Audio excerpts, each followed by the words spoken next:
My name is Connor Reynolds. I'm 31, living in a mid-sized city somewhere in the Pacific Northwest. For 5 years, I was married to Stephanie, a woman who seemed charming at first, brimming with life. I'll admit I was smitten by her boldness and wit. But over time, that boldness morphed into something else: constant flirting with other men, heated arguments in public, and a knack for stirring up drama, often at my expense. I kept trying to accommodate her, hoping we'd settle into a stable marriage. Instead, we ended up in a final showdown at an ill-fated party, which led to our breakup. We've been together 5 years total. Early on, I noticed Stephanie liked attention, particularly male attention. She'd wink at waiters, laugh extra loud at random jokes, sometimes accidentally brush arms with men in social settings. I tried to brush it off as her being friendly, but the tension grew. She'd do it even in front of friends or acquaintances, seemingly testing my reactions. On some nights, I'd lie awake thinking, is this normal? Am I too possessive? But I'm not an especially jealous guy. My problem was the sense that Stephanie needed to push boundaries. Occasionally, I confronted her, Steph, you can't keep flirting so obviously. It's embarrassing. She'd wig me off. I'm just friendly, lighten up. Once she showed up at our friend's barbecue in a revealing dress, latched onto a random fellow's arm, giggling about sharing a dance. I told her calmly afterward that was too much. She'd roll her eyes. Oh, please, I'm not hooking up with him. I'm just having fun. Yet the strain never left. For 5 years, I lived on edge, never sure if she'd do something reckless at the next social event. Friends sometimes teased me about how Connor's wife is quite a handful. I endured it, perhaps foolishly believing she'd mellow out. She never did. The final straw happened at a friend of a friend's house party. It was a smaller gathering, maybe 20 people, but it turned chaotic. We arrived late, and from the moment we stepped in, Stephanie was on high alert for mischief. She'd been drinking a bit before we got there, just enough to embolden her. I hovered by the kitchen, grabbing some soda while she roamed around with that glint in her eye. I tried to keep an eye on her, call it a survival instinct. After about half an hour, I noticed her talking to some tall, broad-shouldered guy I'd never met. He was laughing extra loud at whatever he said. I sighed, bracing for trouble. Sure enough, a moment later, I saw her walk by him, deliberately stepping into his path and giving him a little shove with her shoulder. Whether she intended to be playful or something else, I can't say. The guy stumbled, turned around, said, "Hey, watch it, lady." She paused, glared at him, retorted, "Excuse me." He repeated louder, "You nearly knocked me over. How about you apologize?" Stephanie's eyes flashed. She squared up to him, ignoring the fact that this man dwarfed her by at least a foot. "You want an apology?" She snapped, yet lost. He huffed. "Seriously, you shoved me first." Stephanie responded by raising her hand and slapping him across the cheek, a crisp, shocking sound. The entire room seemed to hush. The man's face went livid. Without missing a beat, he slapped her back. A reflex, or who knows. My heart lurched. That's when I rushed over. People parted as I strode up, yelling, "Hey, hey!" Enough. I got between them. The man was shaking with anger, Stephanie clutching her stinging cheek. I turned to the guy, voice trembling with protective anger. "What are you doing hitting my wife?" He scowled. "Your wife attacked me first. She literally shoved me, then slapped me." I just reacted. I stared at him, half wanting to punch him, half acknowledging Stephanie was at fault. The bystanders started murmuring, some blaming the man for hitting a woman, others saying Stephanie started it. My head spun. Stephanie glared at me, voice rising. "Don't just stand there.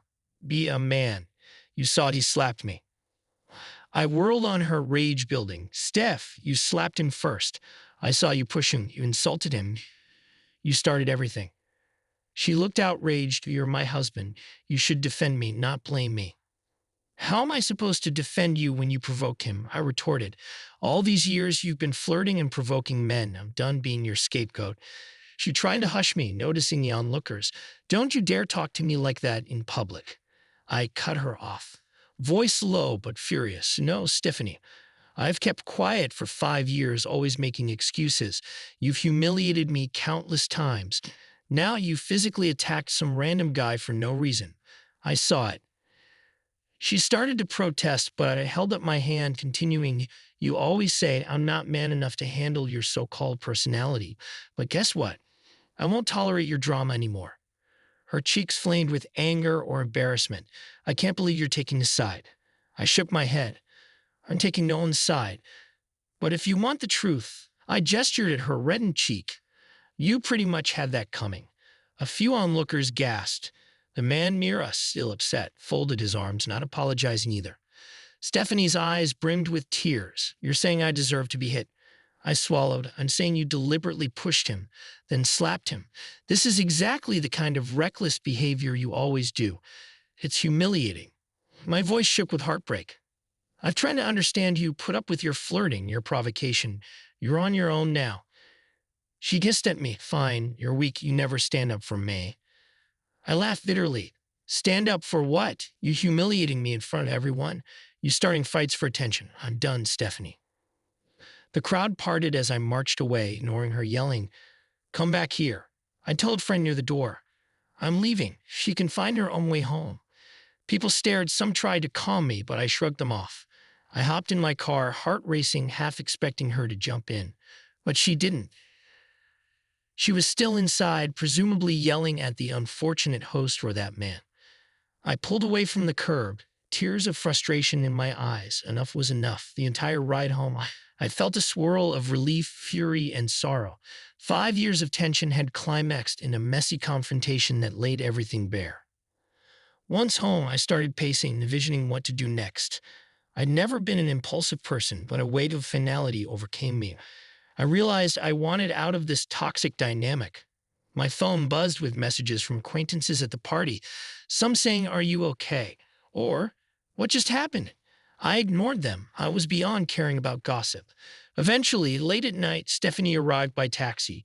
She slammed the front door, found me in the living room, arms crossed. Her eyes were red from crying or anger.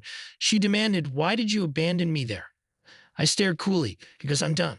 I grabbed a suitcase from our closet, setting it on the couch. Pack up. You need to leave tonight or tomorrow, whenever you want, but I'm not living with you anymore. She looked stunned. You're kicking me out for one little fight.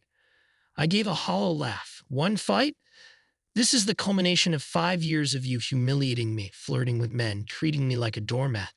This meltdown at the party was the last straw. She started cursing me, calling me spineless, ironically the same insult she used for years. I said nothing, just pointed to the suitcase.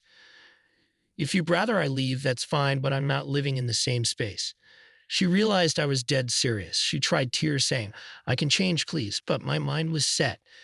It's over, I repeated. I can't do this anymore. She ended up hurling a few more insults, then trudged to the bedroom, presumably packing. Meanwhile, I texted a close friend for emotional support, telling him, It's happening. I'm divorcing her. She left the next morning to stay with a coworker or a friend. Our conversations turned to the practical, dividing possessions, finances. We had no children, thankfully. So that simplified things. She insisted she was just stressed, and I was overreacting. I told her calmly, You can keep telling yourself that. I know the truth. We parted ways. I hired a lawyer. She tried to bargain for more alimony, claiming she gave up her job to please me. That was nonsense. We'd never agreed on her leaving her job in the first place. The lawyer set the record straight. The divorce was fairly straightforward, if combative, because she had no real claim.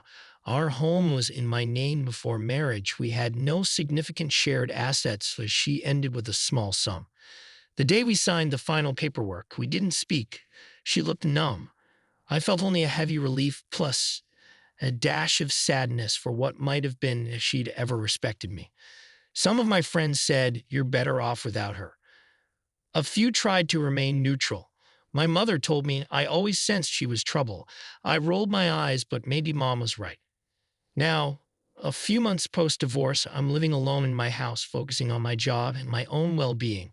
I've had random nights where I recall the good times, like how early in our relationship, her lively spirit made me laugh. But it's overshadowed by her toxic behavior that chipped away at my dignity for years. Am I upset she got slapped at that party? Not exactly happy about it, but she certainly provoked it by shoving that man first. I don't condone violence, but in that messy scenario, she reaped what she sowed. The last argument we had in front of everyone showed me how little she valued my feelings. Now I'm at peace, freed from the tension, from always bracing for the next humiliating scene.